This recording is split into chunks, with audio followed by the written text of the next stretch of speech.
अस्सलामुअलैकुम, ये है सच न्यूज और मैं हूं महानूर मेराज। हेडलाइंस आपने जानी। आगाज करेंगे इस दुआ के साथ।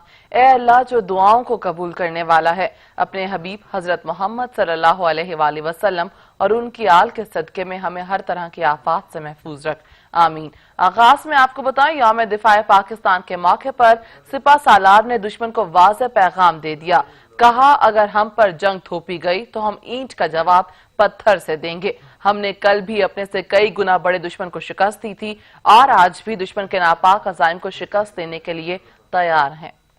GHQ रावलपिंडी में फौजी एजाज़ात देने की तकरीब से खिताब करते हुए सिपा सलार ने वाज़ेह किया कि हमारे हमसाया मुल्क ने हमेशा की तरह गैर जिम्मेदाराना रवैया इख्तियार कर रखा है। अगर हम पर जंग थोपी गई तो ईंट का जवाब पत्थर से देंगे। पाकिस्तानी कौम के लिए 6 सितंबर सिर्फ एक दिन नहीं बल्कि हमारे हौसले की पहचान भी है। ये दिन हमें याद दिलाता है कि हमने कल भी अपने से कई गुना बड़े दुश्मन को शिकस्त दी थी और आज भी दुश्मन के नापाक अज़ाइम को शिकस्त देने के लिए हम वक्त तैयार हैं। उनका कहना था 6 सितंबर 1965 का दिन हमारी तारीख का एक लाजवाल बाब है। 6 सितंबर 1965 का दिन ये वो दिन है जब कौम की यकजहती, वतन से मोहब्बत, कुर्बानी और बहादुरी की बेशुमार दास्ताने रकम हुई। आर्मी चीफ का कहना था कि पाक अफवाज की कुर्बानियों की पूरी दुनिया मुतारिफ है। दहशत गर्दी के खिलाफ हमने इसाब शिकन जंग लड़ी। आजमाइश की तमाम घड़ियों में हम हौसला नहीं हारे। आज का पाकिस्तान एक पुरअमन पाकिस्तान है जिसे अमन और खुशहाली में तब्दील करना है। आज भी हम अपनी आज़ादी की हिफाजत अपने खून से कर रहे हैं। इसलिए आज हम अपने शोहदा और गाजियों के अजीम कारनामों को याद करने और उनकी कुर्बानियों को खराज तहसीन पेश करने के लिए यहाँ मौजूद हैं। आर्मी चीफ का कहना था कि अजीम पाकिस्तानी कौम एक अलहदा इस्लामी तशख़्ख़ुस के नजरिए की अलंबरदार है। इसी बुनियाद पर हमने आज़ादी हासिल की और यही हमारे आज और कल की पहचान है। हमारे दुश्मन इस शनाख्त को मिटाने के लिए लगातार साजिशों का जाल बुनते आए हैं, लेकिन अल्हम्दुलिल्लाह अफवाज पाकिस्तान और कौम ने जज्बे ईमानी से सरशार होकर इनकी हर चाल को नाकाम बनाया। हमारे दुश्मन इस शनाख्त को मिटाने के लिए लगातार साजों का जाल बुनते आए हैं, लेकिन अल्हम्दुलिल्लाह अफवाज पाकिस्तान और कौम ने जज्बा ईमानी से सरशार होकर इनकी हर चाल को नाकाम बनाया है। मैं आपकी तवज्जो एक और चैलेंज की तरफ मबजूल कराना चाहता हूं और ये चैलेंज 5th जनरेशन या हाइब्रिड वॉर की सूरत में हम पर मुसल्लत की गई है। इसका मकसद मुल्क और अफवाज पाकिस्तान को बदनाम करके इंतशार फैलाना है। हम इस खतरे से बाखूबी आगाह हैं। इस जंग को जीतने में भी इंशाल्लाह हम जरूर कामयाब होंगे। आर्मी चीफ ने जुर्रत का मुजाहरा करने वाले अफसरों और जवानों को एजाजात से नवाजा। तकरीब में शोहदा, गाजियों के अहले खाना और हाजिर सर्विस अफसरान ने शिरकत की। आर्मी चीफ ने 40 अफसरों को 17 इम्तियाज मिलिट्री, 24 अफसरों और जवानों को तमगा बसालत और एक जवान को यूनाइटेड नेशन मेडल से नवाजा। शोहदा के एजाजात उनके अहले खाना ने वसूल किए। पाक फजाइया के स्क्वाड्रन लीडर MM आलम ने 65 की जंग में अपनी जुर्रतमंदाना सलाहियतों से पूरी कौम का सर फख्र से बुलंद किया। इकबाल के शाहीनों ने जहां दुश्मन के नाज जहाज तबाह करके भारतीय एयरफोर्स की कमर तोड़ दी, वहीं सिर्फ 1 मिनट के कलील वक्त में भारत के 5 हंटर जंगी तैयारों को तबाह करके आलमी रिकॉर्ड बनाया।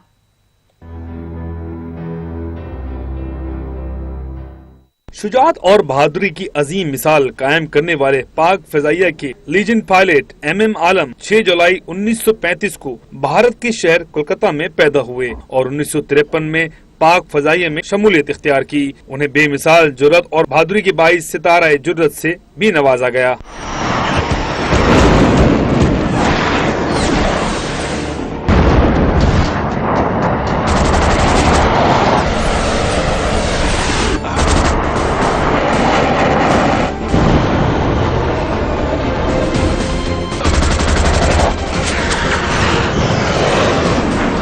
मादर वतन के दिफा में नुमाया किरदार अदा करने वाले एयर कमोडोर मोहम्मद महमूद आलम ने 1965 की जंग में सरगोदा के मुहाज पर दुश्मन मुल्क भारत के 5 जंगी तैयारों को 1 मिनट में मार गिराया था, जो आलमी रिकॉर्ड है। ये कारनामा न सिर्फ पाक फजाई की तारीख बल्कि जंगी हवाबाजी की तारीख में भी एक मौजूदा तस्वुर किया जाता है। MM आलम की बेटी कहती हैं कि MM आलम एक बहुत ही अच्छे इंसान थे।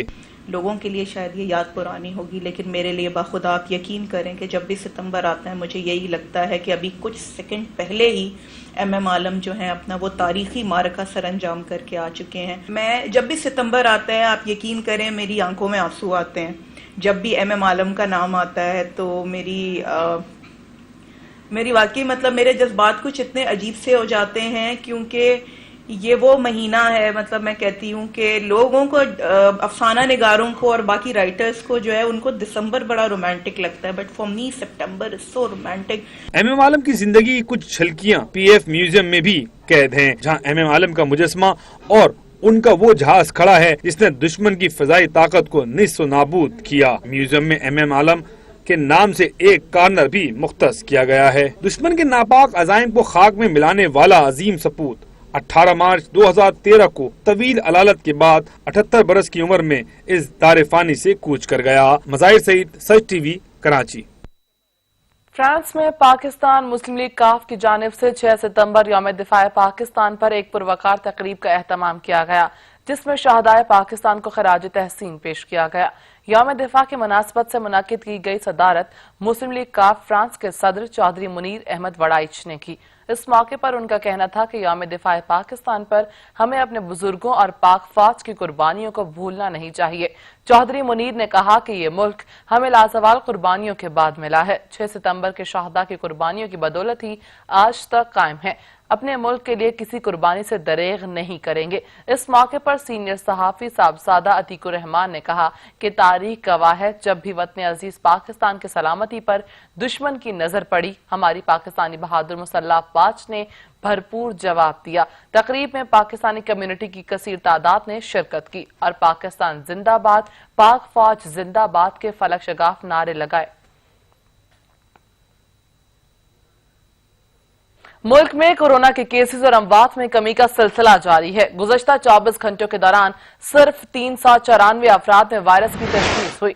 کورونا سے متاثرہ 2,86,016 مریض صحت یاب ہو چکے ہیں، جبکہ وائرس سے مزید 3 افراد جان کی بازی ہار گئے. مزید تفصیلات جانیں گے سجاد قاسم سے. سجاد، ڈیٹیلز دیجیے گا.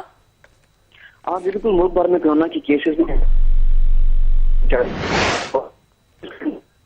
نئے کیسز رپورٹ ہو چکے ہیں، جس کے بعد اب ہے وہ 2,99,903 ہو چکی ہے. اب ملک بھر میں پچھلے 24 گھنٹوں میں محض صرف 3 ہی جو اموات ریکارڈ ہوئی ہیں، جس کے بعد دیکھا جائے تو اموات کی مجموعی جو تعداد ہے وہ 6,345 ہے. ملک بھر میں ایکٹیو کیسز کی تعداد میں واضح کمی جا رہی ہے اور 6,542 مریض جو ہیں اس وقت ملک بھر میں کورونا کے جو ہیں اس وقت موجود ہیں. اب تک دیکھا جائے تو 2,86,016 کورونا کے متاثرین جو ہیں وہ صحت یاب ہونے میں کامیاب ہو چکے ہیں. اس کے بعد جو تعداد ہے جو تناسب ہے وہ 95% تک جو ہے پاکستان میں پہنچ چکا ہے صحت یابی کے حوالے سے. اگر دیکھا جائے اس طرح ٹیسٹوں کے حوالے سے دیکھا جائے تو 20,000 سے زیادہ جو ہیں پچھلے 24 گھنٹوں میں ٹیسٹ کیے جا چکے ہیں. جی صحیح، بہت شکریہ سجاد کاظمی. بھارت دنیا میں کورونا وائرس سے متاثرہ دوسرا بڑا ملک بن گیا. ایک دن میں کورونا کے 90,632 کیسز رپورٹ ہوئے، جو ایک ریکارڈ ہے. کورونا وائرس کے مزید 90,000 سے زائد نئے کیسز رپورٹ ہونے کے بعد بھارت دنیا بھر میں امریکہ کے بعد وائرس سے متاثرہ دوسرا بڑا ملک بن گیا.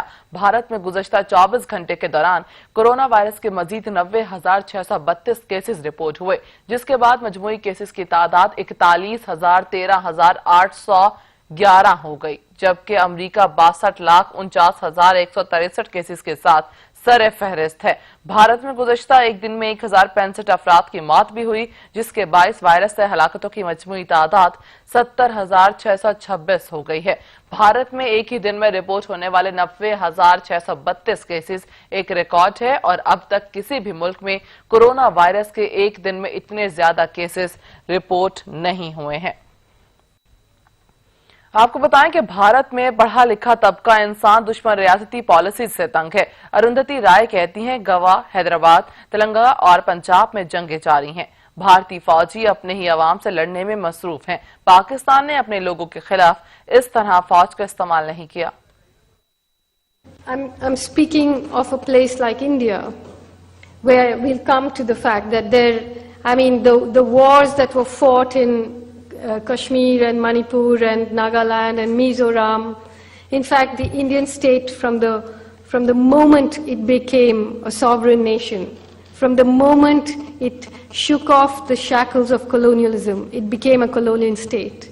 And it has waged war since 1947 in Kashmir, Manipur, Nagaland, Mizoram, Telangana, Punjab, Kashmir, Goa, Hyderabad. If you look at it, it's like a state that has been perpetually at war, and a military war, and deploying the army against its own people. The state of Pakistan has not deployed its army against its own people in the way the democratic Indian state has. And if you look at who are these people that the Indian state chose to fight, in all the northeastern states, they were tribal people. In Kashmir, it was the Muslims. In Telangana, it was the tribal people. In Hyderabad, it was the Muslims. In Goa, it's the Christians. In Punjab, it's the Sikhs. So you see this sort of upper caste Hindu state perpetually at war. तालीमी इदारे 15 सितंबर से खुलेंगे या नहीं, फैसला आज होगा। बैनु सूबाई वज़राए तालीम का इजलास तलब कर लिया गया। शफकत महमूद के ज़ेर सदारत इजलास में तमाम सूबाई वज़राए तालीम शरीक होंगे। आपको बताएं कि इजलास में तालीमी इदारे खोलने से मुतालिक फैसला किया जाएगा। इजलास में वजारत सेहत के हुकाम से तफसीली ब्रीफिंग के बाद इदारों में सरगर्मियां बहाल करने से मुतालिक सिफारिशात कौमी राबता को भिजवाई जाएंगी। चेयरमैन और एग्जीक्यूटिव डायरेक्टर HEC भी इजलास में शरीक होंगे। इजलास का 6 निकाती एजेंडा जारी कर दिया गया है। तालीमी इदारों से मुतालिक SOPs को हतमी शक्ल दी जाएगी। मुख्तसर एकेडमिक सिलेबस और 2021 में इम्तहानात पर भी गुफ्तगू होगी। BECS और BNCHD ट्रांजैक्शन प्लान में भी ज़ेर गौर किया जाएगा। विफाकी निज़ामत तालीमात में एंटी हरासमेंट बॉडीज के सूबाई और सूबों में क़याम पर गुफ्तगू होगी, जबकि यकसा निसाब तालीम का मामला भी ज़ेर गौर आएगा। वज़ीर आला सिंध मुराद अली शाह सक्खर और गुड्डू बैराज पर सैलाबी सूरत हाल का जायजा लेने के लिए सक्खर रवाना हो गए हैं। आपको बताएं कि वज़ीर आला सिंध मुराद अली शाह सक्खर और गुड्डू बैराज पर सैलाबी सूरत हाल का जायजा लेने के लिए सक्खर रवाना हो गए। मजीद तफसीलात जानेंगे अता हुसैन से। जी अता। जी बिल्कुल, वज़ीर आला सिंध मुराद अली शाह सक्कर बैराज पर सैलाबी सूरत हाल का जायजा लेने के लिए रवाना हो गए। वज़ीर आला सिंध जो है वज़ीर आला सिंध सक्कर बैराज के बाद गुड्डू बैराज का भी दौरा करेंगे, जबकि वज़ीर आला सिंध गुड्डू बैराज की सूरत हाल पर ब्रीफिंग भी लेंगे। इसी के साथ साथ वज़ीर आला सिंध जो है वो सूबाई वज़ीर नासिर हुसैन शाह की वालदा के जनाजे में भी शिरकत करेंगे। वज़ीर आला सिंध के हमरा सईद गनी, शर्जील मेमन, इमदाद पताफी और तैमूर तालपुर भी साथ हैं। जी सही, बहुत शुक्रिया अता हुसैन।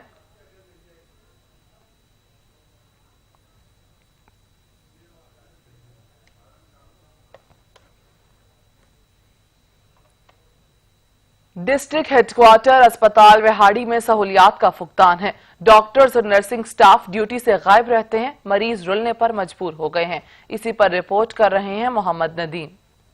करोड़ों रुपए की लागत से तमीर किया गया डिस्ट्रिक्ट हेडक्वार्टर अस्पताल तफरीगाह बन गया। मरीज इब्तदाई सहूलियात से भी महरूम। अस्पताल में डॉक्टरों की अफसरशाही अरूज पर। आर्थो वार्ड में स्टाफ, नर्सों समेत दीगर अमला ड्यूटी से गायब रहने लगा। मरीज वार्ड सर्वेंट के रहमो करम पर।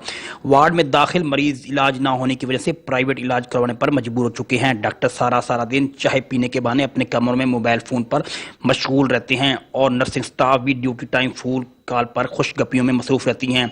मरीज सारा दिन बैठकर शाम को बगैर चेकअप करवाए घरों को मजबूरन वापस लौट जाते हैं।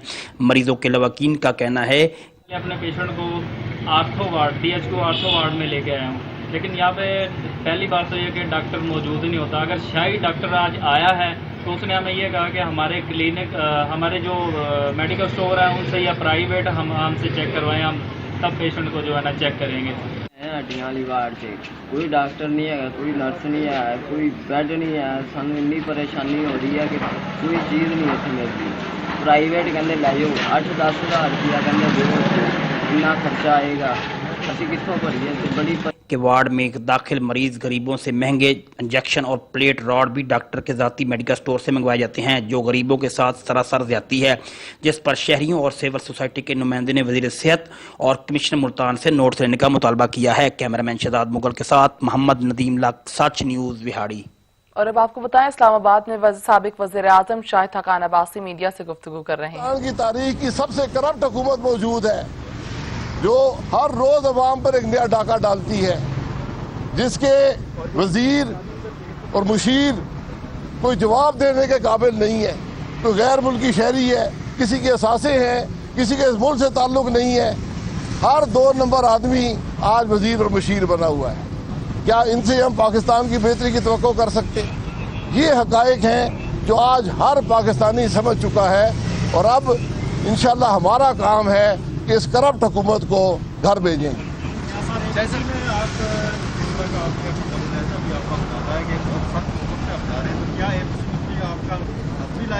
فیصلہ ہو چکا ہے کہ آپ اس گورنمنٹ کو گھر بھیجنا ہے، یا 2 سال سے ہم بار بار سنتے تو آئے، دھرنا بھی ہوا، اس میں بھی آپ ساتھ تھے، لیکن عملی طور پر اپوزیشن ہمیں متحد نظر نہیں آئی آج دن تک؟ تو کیا آپ کوئی اپوزیشن کی جانب سے آپ یہ کہہ رہے ہیں کہ عملی فیصلہ ہو چکا ہے؟ دیکھیے رویہ سخت نہیں ہے، رویہ پاکستان کی حقیقت پر مبنی ہے۔ پاکستان کے عوام ہم سے توقع لگائے بیٹھے ہیں کہ اس کرپٹ حکومت کو گھر بھیجیں گے، اس انکمپیٹنٹ حکومت کو گھر بھیجیں گے۔ انشاءاللہ اے پی سی اسی لیے ہو رہی ہے کہ وہاں پر مشاورت سے ایک متفقہ لائے عمل ہوگا جو پاکستان کے عوام کو ریلیف دینے کی انشاءاللہ اس کے لیے ثابت ہوگا۔ سر یہ بتائیے گا چیئرمین نیب صاحب نے جو پہلے ایس او پیز تھے نیب کو رن کرنے کے لیے، اس کو اب رولز بنائے جا رہے ہیں، بیرسٹر صاحب کو معلوم ہوگا، اس میں سر نے یہ سجیسٹ کیا ہے کہ اگر ان کی میعاد ختم ہو جاتی ہے تو اس کے بعد انہوں نے اپنے آپ کو خود ہی توسیع دے دی ہے، اور یہ کہا ہے کہ اگر دوبارہ جو لیڈر آف ہاؤس اور لیڈر آف اپوزیشن میں کنسنسس نہیں ہوتا تو وہ وہی کنٹینیو کریں گے۔ اس کے اوپر اپوزیشن کا کوئی موقف نہیں ہے کہ اپوزیشن کا کیا یہ سمجھتی ہے کہ چیئرمین نیب خود اپنے آپ کو توسیع دے سکتے ہیں؟ دیکھیں چیئرمین نیب اور نیب کی حقیقت سارا پاکستان جانتا ہے، مجھے کہنے کی ضرورت نہیں ہے۔ جو نوکری کرنے والے لوگ ہوتے ہیں، جو نوکریاں ڈھونڈتے ہیں، وہ ملک کی خدمت نہیں کر سکتے۔ اس لیے آج نیب کی حقیقت پاکستان کا بچہ بچہ جانتا ہے۔ نیب کر کے رہی ہے، وہ سپریم کورٹ کہہ چکا ہے، نیب کے اختیارات کے کونسل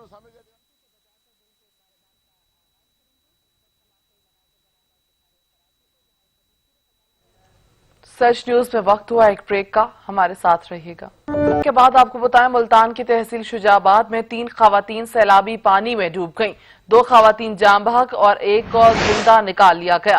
آپ کو بتائیں ملتان کی تحصیل شجاع آباد میں 3 خواتین سیلابی پانی میں ڈوب گئیں، جبکہ 2 خواتین جاں بحق ہو گئیں اور 1 کو زندہ نکال لیا گیا ہے۔ ملتان کی تحصیل شجاع آباد میں 3 خواتین سیلابی پانی میں ڈوب گئی، 2 خواتین جاں بحق ہو گئی اور 1 کو زندہ نکال لیا گیا ہے۔ ملتان کی خبر سے آپ کو آگاہ کریں، ملتان کی تحصیل شجاع آباد میں 3 خواتین سیلابی پانی میں ڈوب گئی ہیں۔ ادھر پشاور میں ہلکی بارش سے بیشتر فیڈر اسٹرپ کر گئے، اکثر علاقوں میں 8 گھنٹے گزرنے کے باوجود بجلی بحال نہ ہو سکی۔ مرمتی کام کے بعد متاثرہ علاقوں کو بجلی فراہم کر دی جائے گی۔ آپ کو بتائیں کہ پشاور میں ہلکی بارش سے بیشتر فیڈر اسٹرپ کر گئے، اکثر علاقوں میں 8 گھنٹے گزرنے کے باوجود بجلی بحال نہیں کی جا سکی، جبکہ پیسکو حکام کا کہنا ہے کہ مرمتی کام کے بعد متاثرہ علاقوں کو بجلی فراہم کر دی جائے گی۔ پشاور سے آپ کو اپڈیٹ کریں، پشاور میں ہلکی بارش سے بیشتر فیڈر اسٹرپ کر گئے، اکثر علاقوں میں 8 گھنٹے گزر جانے کے باوجود بھی بجلی کی فراہمی معطل ہے، جبکہ مرمتی کام کے بعد متاثرہ علاقوں کو بجلی فراہم کی جائے گی، ایسا کہا گیا ہے پیسکو حکام کی جانب سے۔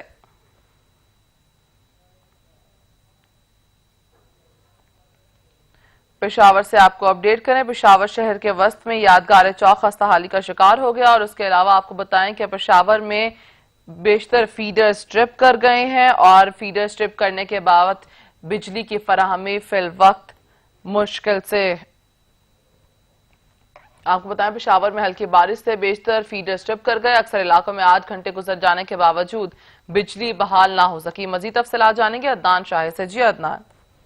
جی بالکل دیکھیں، پشاور میں ہلکی بارش اور ہوا چلنے کے بعد پیسکو حکام کی جانب سے اکثر فیڈر جو ہیں وہ بند کر ٹرپ پڑ گئے ہیں۔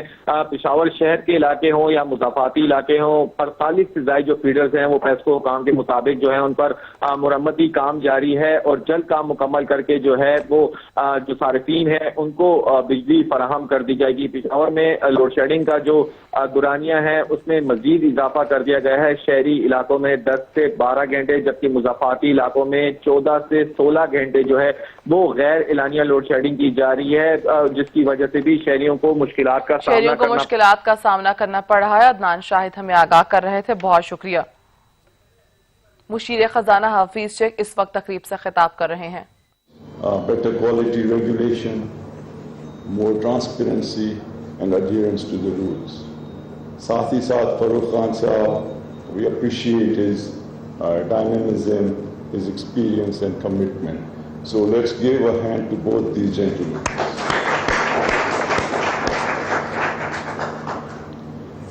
دیکھیں، جو اکانومی کے مسائل ہیں سب کو پتہ ہے، ساتھ ہی ساتھ لوگ سمجھتے ہیں کہ پاکستان اتنا بڑا ملک ہے، اس کے پاس اتنے ذرائع ہیں، اتنے لائق اور محنتی لوگ ہیں کہ اس کو جو اس کی ماضی میں پرفارمنس رہی ہے اس سے بہت زیادہ اونچے انداز میں پرفارم کرنا چاہیے۔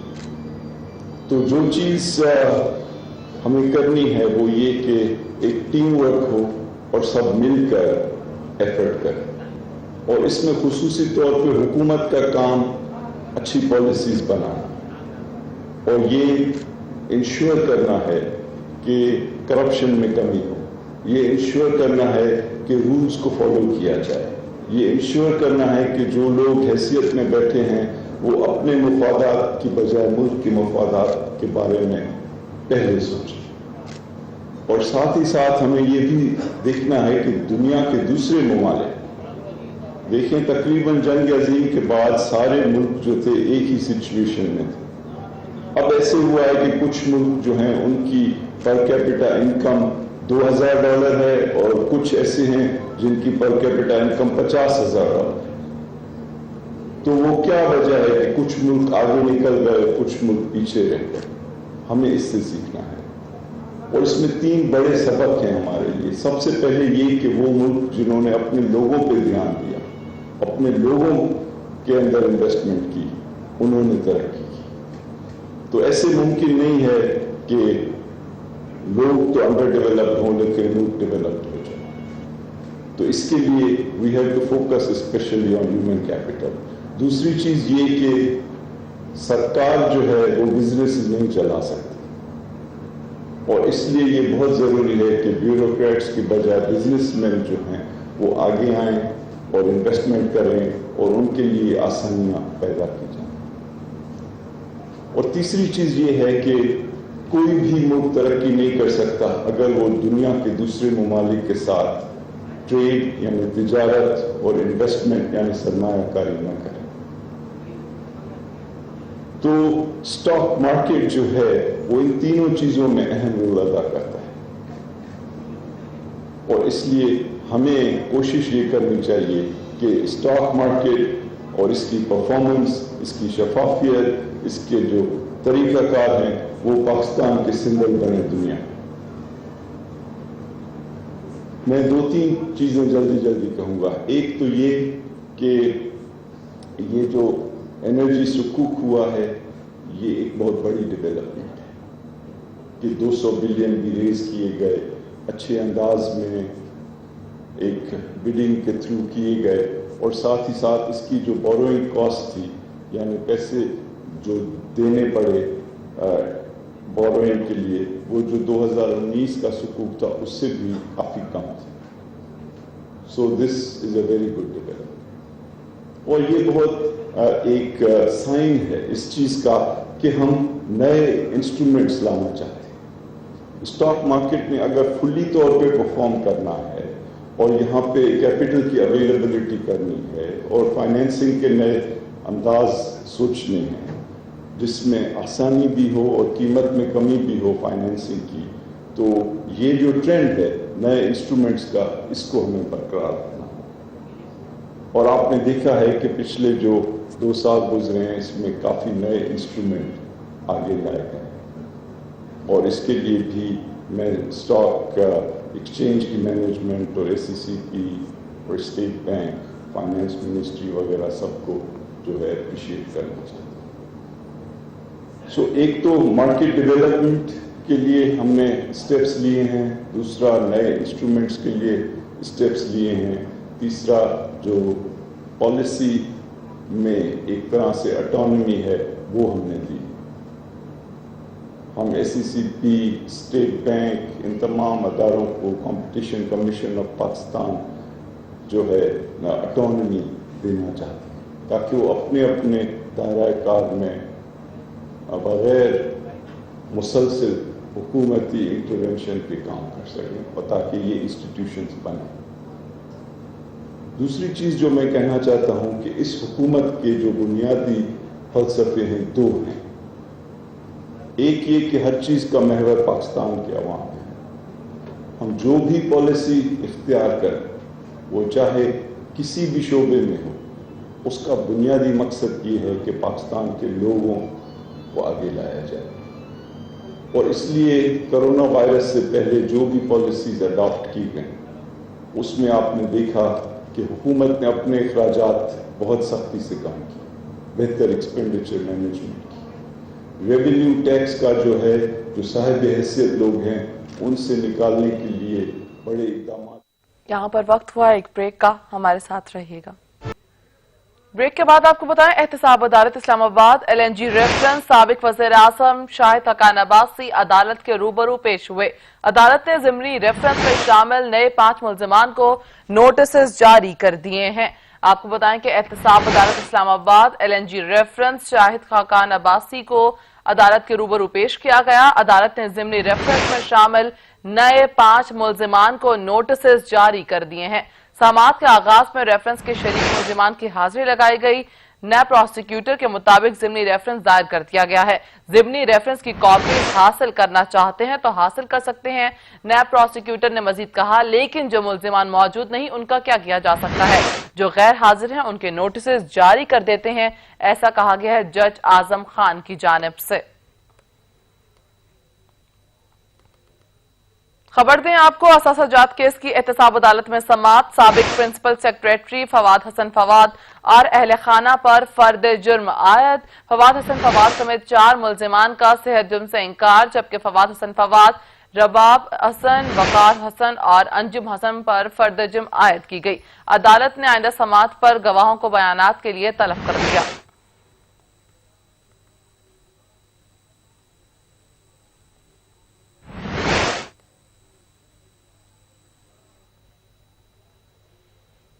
लाहौर में गदागरों की भरमार ने शहरियों का जीना मुहाल कर दिया। ट्रैफिक सिग्नल्स पर भीख मांगते भिखारियों के खिलाफ पंजाब पुलिस का ऑपरेशन भी बेसूद नजर आ रहा है। मजीद जानेंगे जैन नकवी से। चीजें जी बिल्कुल, DIG ऑपरेशंस लाहौर इशफाक अहमद खान की जानिब से जो है वो वाज़ेह हदायत जारी की गई थी तमाम लाहौर पुलिस के अफसरान को कि वो जो शहर में गदागरी है उस पर काबू पा सकें, क्योंकि हमने देखा कि शहर के मुख्तलिफ अशारों में मुख्तलिफ जगहों पे जो है वो बड़ी तादाद में गदागर जो हैं वो मौजूद हैं और जो शहरियों को तंग करते हैं और उनसे भीख मांगते नजर आते हैं, जिस पे बाकायदा तौर पर इजलास हुआ। इजलास के बाद ये फैसला किया गया कि गदागरों के खिलाफ जो है वो एक्शन लिया जाएगा और उस एक्शन के दौरान जो है गदागरों को गिरफ्तार किया जाएगा, जबकि जो छोटे बच्चे भीख मांगते हैं उनको जो चाइल्ड प्रोटेक्शन ब्यूरो है उसकी रिहेबिलिटेशन में रखा जाएगा और 1 माह रिहेबिलिटेशन के बाद जो है उनको वापस भेजा जाएगा। और अगर कोई पकड़े गए जो भिखारी हैं उनमें से दोबारा कोई सड़क पे आता है तो उसके खिलाफ सख्त कार्रवाई की जाएगी, लेकिन ऐसा होता नज़र नहीं आ रहा, मौसर कार्रवाई होती नज़र नहीं आ रही। इस वक्त अगर मैं बात करूं तो मैं इस वक्त इकबाल टाउन पे मौजूद हूं, जहां पे बड़ी तादाद में भिखारी मौजूद हैं और हमने देखा कि जैसे ही यहाँ पे कैमरे को देखा जाता है तो भिखारियों की जो बड़ी तादाद है वो यहाँ से रफू चक्कर हो जाती है। हालांकि अगर मेरा कैमरामैन आपको दिखाते हैं तो यहाँ पे चारों तरफ जो हैं वो बाकायदा तौर पे इशारे हैं, बाकायदा एक चौक बनता है जहाँ पे भिखारियों की बड़ी तादाद मौजूद होती है जो शहरियों को तंग करते हैं, उनसे भीख मांगते हैं। न सिर्फ ये बल्कि इसके साथ साथ अगर बात की जाए तो इसी सड़क के बिल्कुल सामने जो है वो इकबाल टाउन थाना भी मौजूद है। तो अगर ये कहा जाए कि चिराग तले अंधेरा है तो ये कहना बेसूद नहीं होगा, क्योंकि DIG ऑपरेशंस इशफाक अहमद खान की जानिब से वाज़ेह हदायत के बावजूद कोई मौसर कार्रवाई नज़र नहीं आ रही और शहर में बेकारी जो है वो बेला खौफ व खतर जो है वो भीख मांगते नज़र आ रहे हैं। और जबकि सामने थाना होने के बावजूद, पुलिस स्टेशन होने के बावजूद जो है बेकारी यहाँ पे मौजूद रहते हैं और उनके खिलाफ किसी किस्म की कार्रवाई नहीं की जा रही। दूसरी जानिब अगर बात की जाए तो 2 रोज़ की कार्रवाई जो है वो बाकायदा तौर पर पुलिस की जानिब से दी गई है, जिसमें एक आ गया कि तकरीबन 33 के करीब बेकारी जो है उनको गिरफ्तार किया गया, 9 मुकदमात दर्ज हुए। लेकिन अगर मजमूई तौर पर पूरे शहर की बात की जाए तो ऐसा होता नज़र नहीं आ रहा। शहर के मुख्तलिफ इलाकों में बिला खौफ व खतर बेकारी जो है वो भीख मांगते नजर आ रहे हैं। न उन्हें पुलिस का डर है, न उन्हें चाइल्ड प्रोटेक्शन की जानिब से जो टीमें बनाई गई हैं उनका डर है। अब सूरत हाल ये है कि DIG ऑपरेशंस इशफाक अहमद खान ने जो है आज वाज़ेह हदायत जारी की हैं, जिसमें उनका कहना था कि ये जो एक्शन है इसको मजीद मौसर किया जाए और इसको तेज़ बनाया जाए। जी सही, बहुत शुक्रिया ज़ैन नकवी। पेशावर शहर के वस्त में तारीखी यादगार चौक खस्ता हाली का शिकार है। इंतजामिया तारीखी विरसे से मुकम्मल तौर पर गाफिल नजर आती है। मजीद जानेंगे अवैस महमूद से। जी अवैस। हाँ जी बिल्कुल, पेशावर में तारीखी मकामात तो बहुत ज़्यादा हैं, लेकिन उनमें से एक जो चौक यादगार है जो शहर के वस्त में वाक़या है, मैं उस जगह पे मौजूद हूँ। अगर इस हवाले से बात की जाए तो चौक यादगार को भी एक तारीखी जो मकाम है कहा जाता है, जबकि यहाँ पे जो है वो पुराने ज़माने में जलसे जो थे वो मुनक़िद किए जाते थे, जिसकी वजह से आज भी जो है वो जलसे वगैरह जो है वो यहाँ पे मुनक़िद किए जाते हैं। लेकिन दूसरी जानिब देखा जाए तो इसकी हिफाजत के लिए जो है कोई ठोस इक़दाम नहीं किए जा रहे। 2 बार जो है इसको तकमील किया गया, लेकिन उसके बाद इसकी तरफ जो हुकूमत आई उसने ध्यान ही नहीं दिया। जबकि इस वक्त मैं चौक यादगार में मौजूद हूँ। अगर मेरा कैमरामैन आपको बता सके तो यहाँ पे एक जो है वो नशई अफराद जो है वो उनका जो है वो गढ़ बना हुआ है। दूसरी जानिब जो गंदगी है वो भी वहाँ पे ढेर लगे हुए हैं, एक ताफुन जो है वो यहाँ पे फैला हुआ है। जबकि ये कदीमी जो तारीखी वर्सा है ये अपनी अफादियत जो है वो खोता हुआ जा रहा है। जबकि शहरियों का यही कहना है कि हुकूमत से ये अपील करते हुए दिखाई दे रहे हैं कि जो टूट का शिकार है जगह जगह से, इनको दोबारा जो है वो तामीर किया जाए, जबकि जो गंदगी यहाँ पे पड़ी है उसको साफ किया जाए। जो यहाँ पे गढ़ बना हुआ है नशई अफराद का, वहाँ पे जो है उनको हटाया जाए। जबकि ये जो है वो एक तारीखी वर्सा है और एक असासा है पाकिस्तान का, जबकि इसकी हिफाजत के लिए हुकूमत जो है वो ठोस इक़दाम किए जाए। सही, बहुत शुक्रिया अवैस महमूद। मुल्तान के यूटिलिटी स्टोर्स पर चीनी नायाब हो गए। बेचारे आवाम का सारा दिन एक से दूसरे यूटिलिटी स्टोर्स के चक्कर लगाने में गुजर जाता है। चीनी दस्तयाब ना होने पर आवाम ओपन मार्केट से महंगी चीनी खरीदने पर मजबूर हैं। मजीद जाने के अहमद काशिफ से। अहमद बताइएगा। जी बिल्कुल, सस्ती चीनी कहाँ दस्तयाब है। मुल्तान के यूटिलिटी स्टोर्स पर आवाम आते हैं और उसके बाद चीनी ढूंढते रह जाते हैं। बहुत कलील मिकदार में यूटिलिटी स्टोर्स पर चीनी की फराहमी की जा रही है, जबकि आवाम पूरे मुल्तान में चीनी करते दिखाई देते हैं। इस वक्त सूरत हाल ये है कि मुख्तलिफ यूटिलिटी स्टोर्स पर आने के बाद इस चीज़ का इदराक होता है कि बहुत कलील मिकदार में जो चीनी आई थी बहुत जल्द ख़त्म हो जाती है और आवाम वैसे के वैसे ही तरसते रह जाते हैं। अवाम हमारे साथ मौजूद है, उनसे बात करने की कोशिश करते हैं। मुझे बताइएगा बेटा, चीनी मिली नहीं मिली, क्या सूरत हाल है? चीनी ना मिलने की वजह से हम 115 रुपए की चीनी ले रहे हैं और यूटिलिटी से चीनी मिल नहीं रही। सही। अच्छा, मुझे आप बताइएगा, चीनी लेने आए थे, क्या बना, मिली या नहीं? चीनी नहीं मिली। चीनी काफ़ी स्टोर शान मारे ने मुल्तान के, चीनी नहीं मिल रही। मजबूरन हमें 105 रुपए किलो बाहर से खरीदनी पड़ी है। सही जी बिल्कुल, मजबूरी के आलम में आवाम का ये कहना है कि उन्हें चीनी दस्तयाब नहीं होती तो फिर मजबूरन उनको बाहर ओपन मार्केट से महंगी चीनी खरीदनी पड़ती है। आवाम का मुतालबा है कि यूटिलिटी स्टोर्स पर जो चीनी की मिकदार है उसमें इजाफा किया जाए ताकि हर शख्स उससे मुस्तफीद हो सके। जी बहुत शुक्रिया अहमद काशिफ आपका। सऊदी अरब की अदालत ने 2017 के जद्दा हमले में मुलव्वस 3 मुल्जिमान को मौत की सजा सुना दी। रिपोर्ट्स के मुताबिक तीनों अफराद को दहशतगर्दी, सिक्योरिटी फोर्सेस पर हमले और धमाका खेज मवाद रखने के जुर्म में सजाए मौत सुनाई गई। 2017 में जद्दा में दहशतगर्दों की इत्ला पर सिक्योरिटी फोर्सेस ने एक घर को घेरे में लिया था। दहशतगर्दों और सिक्योरिटी फोर्सेस के दौरान खुद को धमाके से उड़ा लिया था। अदालती फैसले में कहा गया कि दहशतगर्दों ने दाइश की हिमायत की थी। वो रियासत जद्दा की फोर्सेस के मेंबरों को कत्ल करने और जद्दा शहर में सिक्योरिटी हेडक्वार्टर पर हमला करने का मंसूबा बना रहे थे।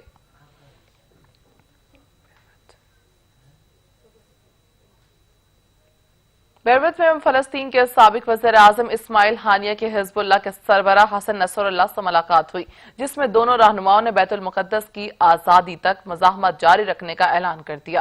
حماس کے سربراہ اسماعیل ہانیہ 27 برس بعد لبنان پہنچے اور لبنان کی مزاحمتی تنظیم حزب اللہ کے سربراہ حسن نصر اللہ سے ملاقات کی۔ لبنان میں مقیم فلسطینی مہاجرین نے بھی حماس کے سربراہ کا پرتپاک استقبال کیا۔